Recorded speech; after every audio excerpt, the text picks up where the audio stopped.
Não, era Eu falo demais. Não, era conflito geracional, Era esse conflito. né? A comunicação de uma geração X com geração Z é muito diferente. Mas você falou um ponto aí muito importante, Mário, essa questão de dar autonomia.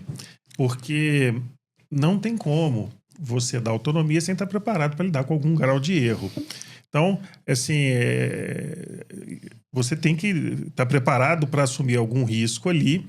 A comunicação, você falou uma coisa também que eu achei muito interessante, né? Que a correção é feita de forma rápida. Você falou, a pessoa pega o telefone e desmente. Mas num evento de crise, seja ele política, do setor de política que você trabalhou com campanha, seja no jornal, seja na comunicação corporativa, a gente tem lidado com crise o tempo todo.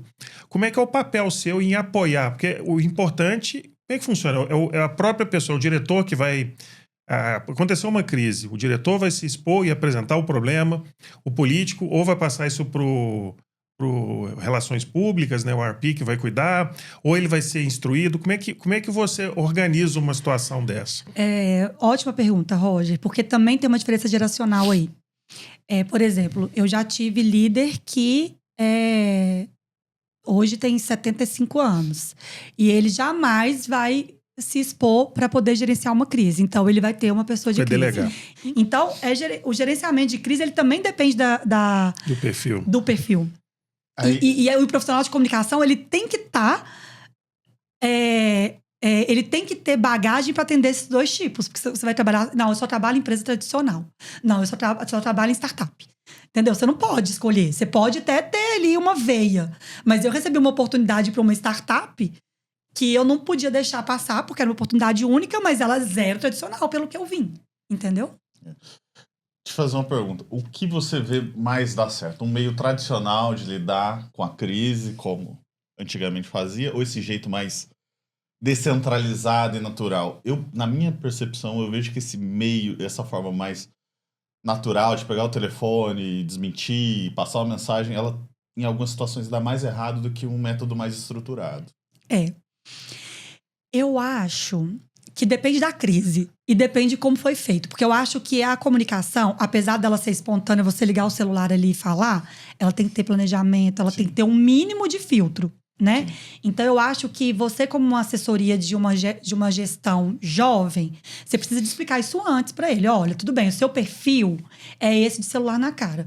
Mas você primeiro vai fazer um roteiro para você não falar qualquer coisa entrando ao vivo. Né? Então, eu acho que tudo tem que ter planejamento, tem que ter um roteiro, tem que ter um script, mesmo se for de uma maneira informal. E tem um método, hoje em dia, de que todo mundo que entra em polêmica para fazer uma coisa assim, mais adaptada à internet, que é camisa branca, sem maquiagem. Quem me conhece sabe. E acho que é uma fórmula que tá tão batida que... virou meme, né? Virou meme. Quem me conhece sabe, virou muito meme. E é péssimo, eu acho péssimo. Também. Mas deu certo em algum momento. Porque se estão repetindo, é porque em algum momento deu certo. Só que também os ouvintes, os seguidores, os internautas, sei lá como é que nós vamos chamar esse público, eles não são bobos. Deu certo uma vez, o quarto que fez assim falou: peraí, gente, vocês estão me achando cara de bobo, olha, né? Que coisa curiosa, né? Quem consome muita mídia, quem está muito envolvido com o consumo de mídia, que tradicionalmente às vezes é uma geração mais nova, não necessariamente, começa a ver esses processos sendo repetidos, igual você mencionou, isso já começa a soar falso e estranho. Eu ouvi você falando, eu não perceberia isso dessa forma, mas eu acho que isso está muito ligado ao perfil da pessoa que está comunicando.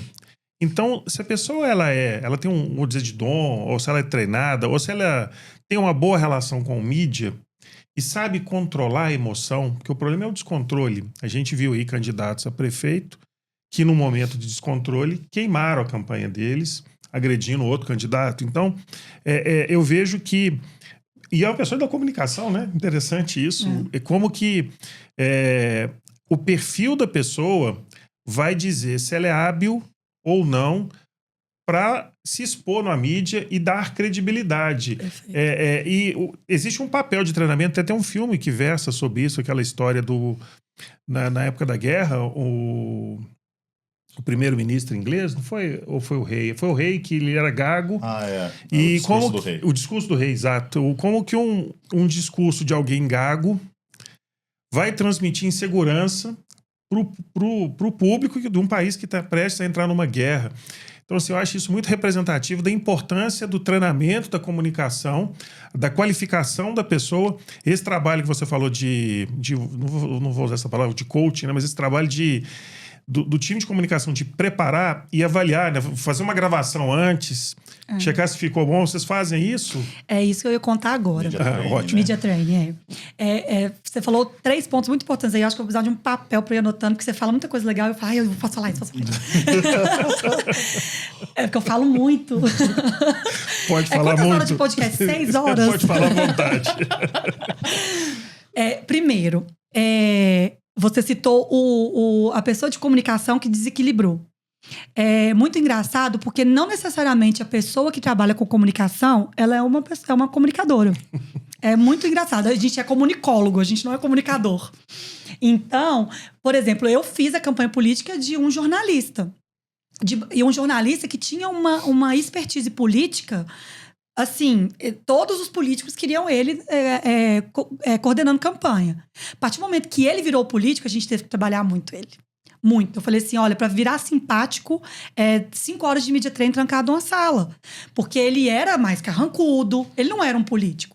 Então, a primeira coisa que a gente fez foi isso. A gente ficou 4 horas dentro de um estúdio fazendo entrevista, fazendo perguntas fofas, brancas, brandas e perguntas tensas para desequilibrá-lo mesmo, entendeu? E ele se mostrou um ótimo aprendiz, porque ele aceitou ser treinado, porque ele podia, né? Isso que eu ia falar, porque ele podia falar assim, eu sou da comunicação, eu faço isso aí com o pé nas costas. É muito mais fácil.